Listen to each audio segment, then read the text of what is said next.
Claressa Shields defeats Lanny Daniels in a dominating performance, yet another emphatic statement from the undisputed middleweight queen.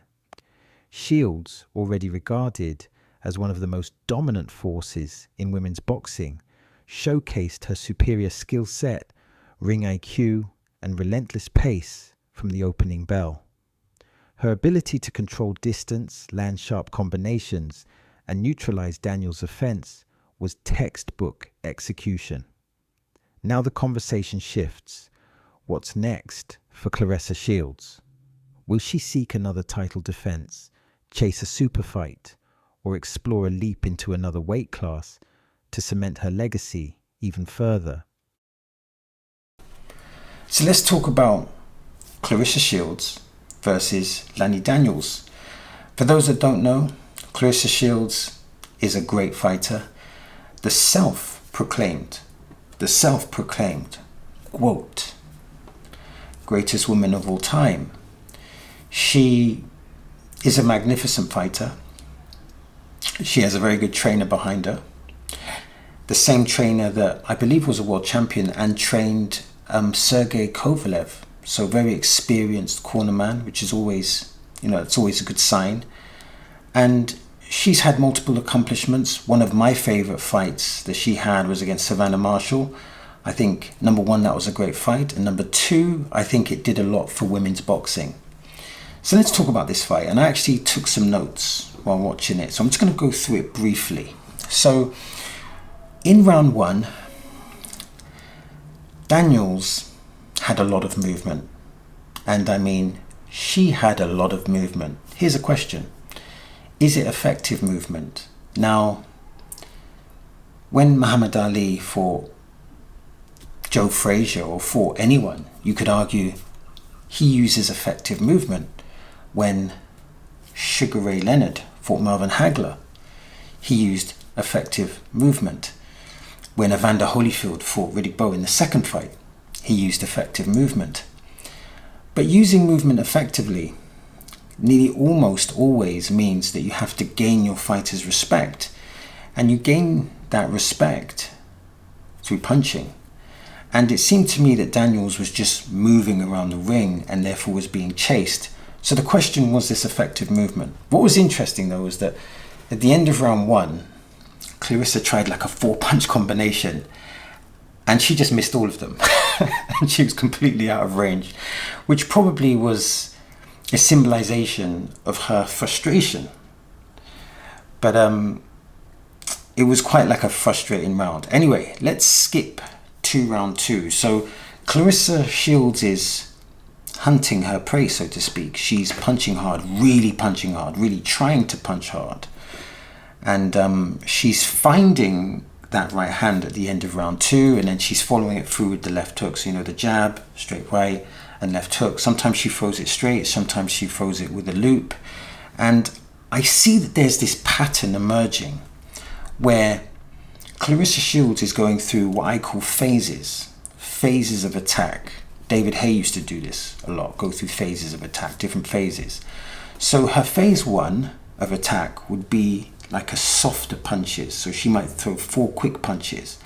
But then when she goes to phase two, she goes from the soft punches into the hard punches. And this looks like this is clearly a drill that they've been working on. So the quick punches are to get in range, and then the second phase is to unleash the hard punches.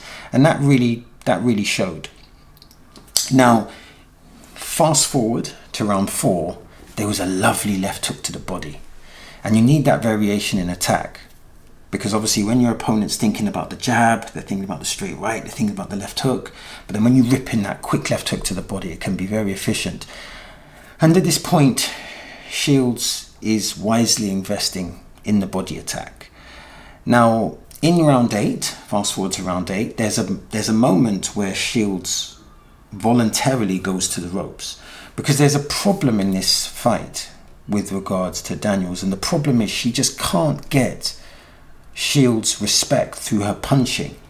So Claressa Shields, on her own volition, I think is the right word, goes to the ropes and allows Daniels to throw some punches. I think she throws like a straight she throws like a jab, straight right, left hook. But then she does this variation where she whips a right hook, or she whips a right uppercut to the body, kind of similar to the right uppercut that Daniel Dubois threw against Usyk. And she actually duplicates it. So she does it once and then she does it again. And she really disguises the shot. It's really impressive.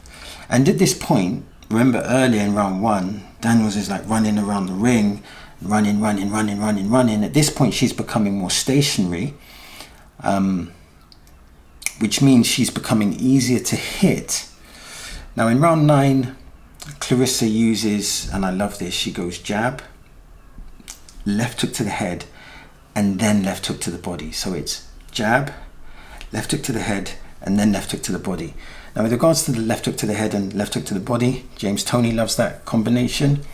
Also, Martin Bakole uses that combination as well. He used that combination. This might not be the best example, but he did use it against Joseph Parker, I believe, in either round 1 or round 2. But he loves that combination, left hook to the head, left hook to the body. So does James Toney. Evander Holyfield reverses it. He likes the left hook to the body, the left hook to the head. This was good. This is the punch creativity, the variation in attack. And ultimately, Claressa Shields dominated this fight. This was a dominant performance. Daniels did the best that she could. You know, she took the shots. She hung in there, but she just didn't have... She looked technical. She had good foot movement. She had quick punches, but she didn't have the accuracy or the power to really cause Claressa Shields the type of problems that would be necessary. So Claressa Shields won the fight. So for me, there's a few questions here with regards to female boxing. And one of the questions I had is, what is the state of female boxing? What is the state of women's boxing? And I'm assuming, due to recent fights that have had a lot of publicity, that the state of female boxing has increased exponentially in terms of its marketability. Now, I remember when Evander Holyfield fought Mike Tyson in the first fight, I believe it was Chrissy Martin, and this is back in like 1996, she was really a massive, popular female boxer. But I think she was popular because she was like the female Mike Tyson. And there doesn't seem to be anyone at the moment in the female division that I'm aware of that is delivering those brutal knockouts. However, there has been people or boxers that are very marketable. Katie Taylor comes to mind. She's very marketable, very well liked. She's a personality. She's a brand. So that helps female boxing. And obviously she had the 3 fights with Serrano, and they were grueling affairs. They were exciting affairs, particularly the first 2. So that kind of, that draws people's attention. And particularly the second fight was on the Mike Tyson-Jake Paul undercard. So that would have got a lot of eyeballs onto it. So in one sense, you can say that female boxing is growing exponentially. Even though you don't have anyone similar to Chrissy Martin, apologies if I'm pronouncing her name wrong, who really brought knockout power to female boxing and at one point had massive attention. But it is growing exponentially, I believe. But then the next question becomes, how good is Claressa Shields and how much has she contributed to the elevation of female boxing? I would say that she has contributed to the elevation of female boxing, and I would say that she's very good. The performance for me that stands out is against Savannah Marshall. Savannah Marshall was a good fighter, a very good fighter, a very competent fighter. There was a narrative between them. I think they had a fight before. And also she came to Britain. She came to the enemy's home soil and got a victory. And I thought that was a great victory for Claressa, but it was also a great victory for female boxing because Savannah had a following in Britain, and in Britain that fight garnered a lot of attention. So not only was it a victory for Claressa, it was also a victory for female boxing. And I think Claressa Shields has shown that she constantly challenges herself. I think, apart from being highly skilled, elite level skills, the fact that I believe she went into MMA, and that says a lot about her character. It says a lot about the fact that she's willing to embrace challenges, and she's very competitive, and really her accomplishments, they speak for themselves. And generally speaking, I think the Savannah Marshall fight was competitive, but in her recent matches, she's just been levels above the competition. And that speaks highly to her talent and her dedication to the sport. I'm not sure what big fights are out for her right now, so I'm not sure what would be the next route for her.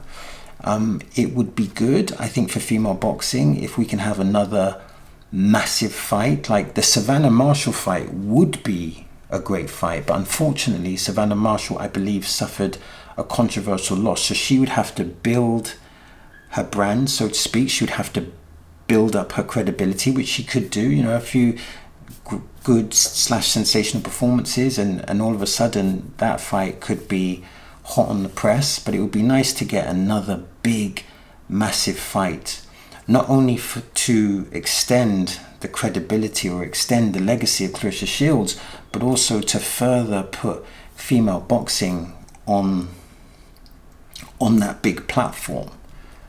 So when Claressa Shields had another dominant performance. She's clearly a great fighter, a legendary fighter, and it'll be interesting to see what she does next.